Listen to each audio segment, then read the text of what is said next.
আপনি একটি audio clip post করেছিলেন বীরভূমের কোনো প্রভাবশালী তৃণমূল নেতার, তাতে নানান ধরনের শব্দ তাতে রয়েছে পুলিশের আধিকারিক সম্পর্কে। আপনার কাছে কী তথ্য এই অডিও সম্পর্কে, কীভাবে এলো বা কী? দেখুন, এই অডিও তো সোশ্যাল মিডিয়ায় ভাইরাল, এবং সেখানে যে ব্যক্তি কথা বলছে তিনি নিজেই নিজের নাম বলছে। এই অডিও প্রমাণ করে দেয় যে তৃণমূল কংগ্রেসের কাছে মহিলাদের সম্মান, এদের কাছে লক্ষ্মী মানে হচ্ছে লক্ষ্মীর ভাণ্ডার, পয়সা, এবং তার সাথে সাথে মহিলাদের ইজ্জতের এদের কাছে ওই 1000 টাকা দাম, 1200 টাকা দাম, তার বাইরে লক্ষ্মীর কোনো সম্মান এদের কাছে নেই। এবং আমি অবাক হয়ে দেখছি একজন রাজ্যের পুলিশ মন্ত্রী, রাজ্যের ডিজি পুলিশ, তারা চুপ করে বসে আছে যে তারা যখন নিজেদের একজন থানার আইসির স্ত্রী এবং মাকে নিয়ে এই ধরনের কথা বলা হচ্ছে, তাদেরকে তাদের ইজ্জত নেওয়ার কথা বলা হচ্ছে, তাদের ভোগ করার কথা বলা হচ্ছে,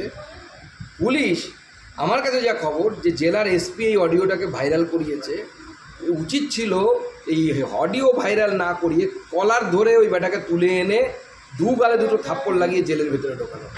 যে পুলিশ নিজের মা বোনের ইজ্জত বাঁচাতে পারে না, বইয়ের ইজ্জত বাঁচাতে পারে না, সে পুলিশ পশ্চিমবঙ্গের সাধারণ মহিলাদের ইজ্জত বাঁচাবে কী করে? এই পুলিশ মন্ত্রীকে ধিক্কার জানায়, এবং এই অপদার্থ পুলিশ মন্ত্রী, পশ্চিমবঙ্গের ইতিহাসে এই ধরনের অপদার্থ পুলিশ মন্ত্রী এর আগে কোনো আসেনি, এবং এটা পুলিশ মন্ত্রীর ব্যর্থতা যে তার পার্টির নেতাদের কাছ থেকে পুলিশের স্ত্রী এবং পুলিশের মাকে এই ধরনের কথা শুনতে হচ্ছে। এটা বাংলার